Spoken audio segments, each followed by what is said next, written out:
Heart attack अचानक नहीं होता। इसके पीछे शरीर के अंदर एक खतरनाक प्रक्रिया चल रही होती है।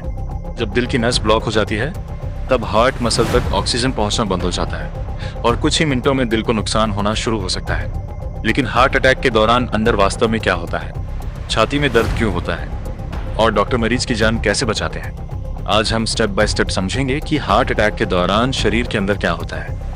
सबसे पहले समझते हैं कि हार्ट का काम क्या है। हार्ट एक मसल पंप है जो पूरे शरीर में खून पहुंचाता है, लेकिन दिल को खुद भी ऑक्सीजन और पोषक तत्वों की जरूरत होती है। ये सप्लाई होती है कोरोनरी आर्टरीज के माध्यम से। ये आर्टरीज हार्ट मसल तक ऑक्सीजन युक्त रक्त पहुंचाती है।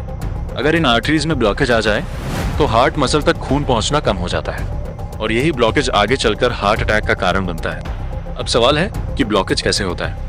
हमारे खून में कोलेस्ट्रॉल और फैट के कण होते हैं। जब अनहेल्दी डाइट, स्मोकिंग, डायबिटीज या हाई ब्लड प्रेशर जैसे कारण होते हैं तो धीरे धीरे आर्टरी की अंदरूनी दीवार पर फैटी डिपॉजिट यानी प्लाक जमा होने लगता है। इस प्रक्रिया को एथेरोस्क्लेरोसिस कहते हैं। समय के साथ ये प्लाक आर्टरी को संकरा कर देता है। जैसे पानी की पाइप में गंदगी जमा हो जाए तो पानी का बहाव कम हो जाता है, ठीक उसी तरह खून का बहाव भी कम हो जाता है।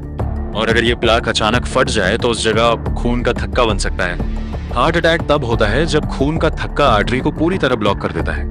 जैसे ही ब्लॉकेज पूरी होती है, हार्ट मसल के उस हिस्से तक ऑक्सीजन पहुंचना बंद हो जाता है। ऑक्सीजन के बिना हार्ट की कोशिकाएं जीवित नहीं रह पाती। कुछ ही मिनटों में कोशिकाएं डैमेज होना शुरू हो जाती हैं। अगर खून का बहाव जल्दी बहाल ना हो तो हार्ट मसल को स्थायी नुकसान हो सकता है। इसलिए हार्ट अटैक एक मेडिकल इमरजेंसी है। अब समझते हैं कि लक्षण क्यों होते हैं। जब हार्ट मसल ऑक्सीजन के बिना संघर्ष करता है तो छाती में दबाव या दर्द महसूस होता है।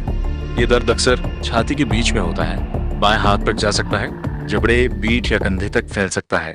इसके साथ हो सकता है सांस फूलना, पसीना आना, मतली, कमजोरी महसूस होना।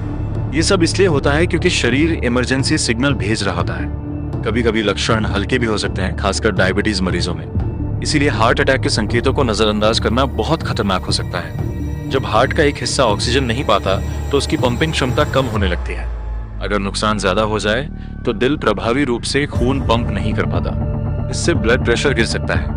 कभी कभी दिल की धड़कन भी अनियमित हो सकती है, जिसे अरिथमिया कहते हैं। गंभीर स्थिति में दिल धड़कना भी बंद कर सकता है। इसी वजह से हार्ट अटैक के शुरुआती घंटे सबसे महत्वपूर्ण होते हैं। अस्पताल में डॉक्टरों का पहला लक्ष्य होता है खून के बहाव को जल्दी से बहाल करना। सबसे पहले ईसीजी और ब्लड टेस्ट से पुष्टि की जाती है कि हार्ट अटैक हुआ है या नहीं। उसके बाद आर्टरी खोलने के लिए एंजियोप्लास्टी की जाती है। इस प्रक्रिया में डॉक्टर एक पतली ट्यूब को आर्टरी के माध्यम से ब्लॉकेज तक पहुंचाते हैं।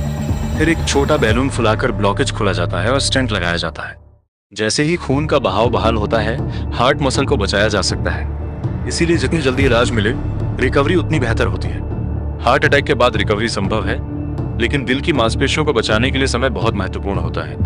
अगर इलाज में देर हो जाए तो दिल को स्थायी नुकसान हो सकता है। हार्ट अटैक का खतरा कम करने के लिए धूम्रपान से बचें, संतुलित आहार लें, ब्लड प्रेशर नियंत्रित रखें, डायबिटीज को कंट्रोल करें, नियमित व्यायाम करें। हार्ट अटैक अचानक लग सकता है, लेकिन इसके कारण और चेतावनी संकेत पहले से मौजूद होते हैं। उन्हें समझना ही बचाव की पहली सीढ़ी है। अगर आपको यह जानकारी उपयोगी लगी तो वीडियो को लाइक करें और चैनल को सब्सक्राइब करें। यहाँ हम आसान भाषा में शरीर के अंदर होने वाली मेडिकल प्रक्रियाओं को समझाते हैं।